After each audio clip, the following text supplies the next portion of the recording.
सैया के मैया मोसी मारो है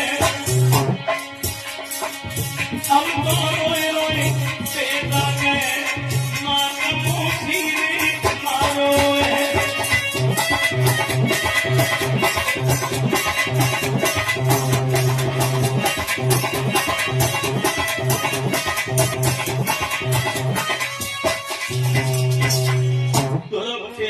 भैया मौसी के मारने का हमें कोई भी दुख नहीं है, केवल दुख तो एक बात का है कि मौसी मारती रही लेकिन मेरे पिता खड़े खड़े देखते रहे। क्या भैया वो मेरे पिता नहीं है? सुनी थी भैया ने इतनी बात सुनी तो भैया की आंखों में आंसू बहने लगे। बेटा वो तुम्हारे नकली पिता है। गौरव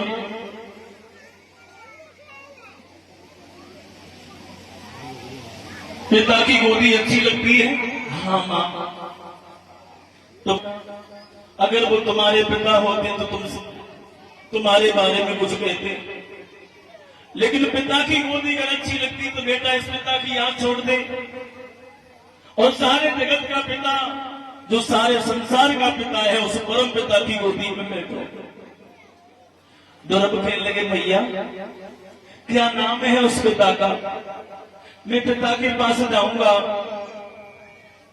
सुनीति कहती है बेटा वैसे एक नहीं अनेक है।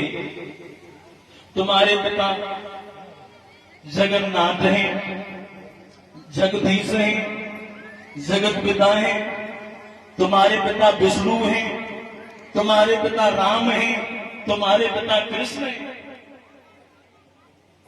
ध्रुव ने जब ये शब्द सुने ही तो ध्रुव कहने लगे भैया तेरे चरणों की सौगंध है।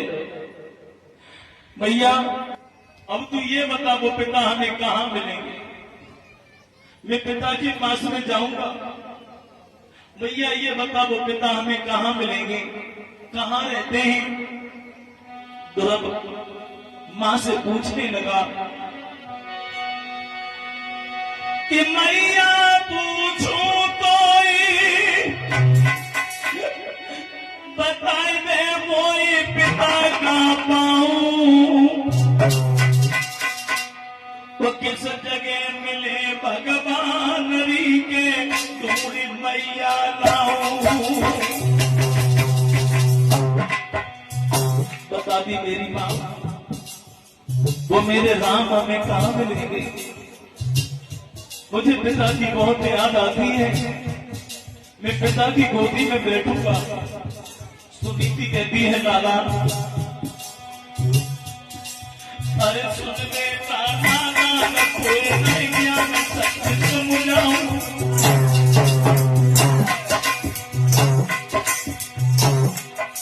हर जगह राम मौजूद बेटा बदलाऊं।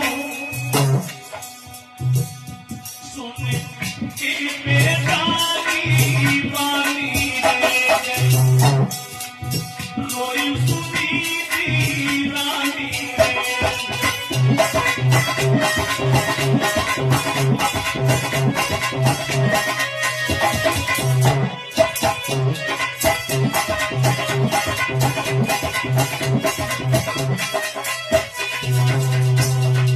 सुनीति भैया ने कहा बेटा पिता की गोद में अगर बैठना है तो खड़े हो जाओ तब पिता की गोदी में बैठना।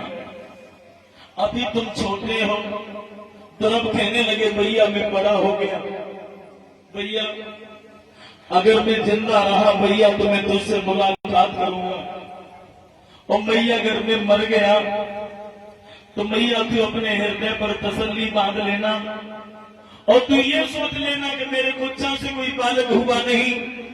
अपने हृदय पर पत्थर रख लेना। देखिए मां ने कितनी सुंदर शिक्षा दी। मां ने ये कहा पिता की गोदी अच्छी लगती है तो जगत पिता की गोदी में बैठो। पहले की माताएं अपने बच्चों का भविष्य बनाया करती थी, अपने बच्चों को अच्छी शिक्षा दिया करती थी जो पहले की माताएं थी। क्योंकि माता बच्चे का निर्माण करने वाली होती है। जो मां होती है वो बच्चे का निर्माण करती है। एक विद्वान ने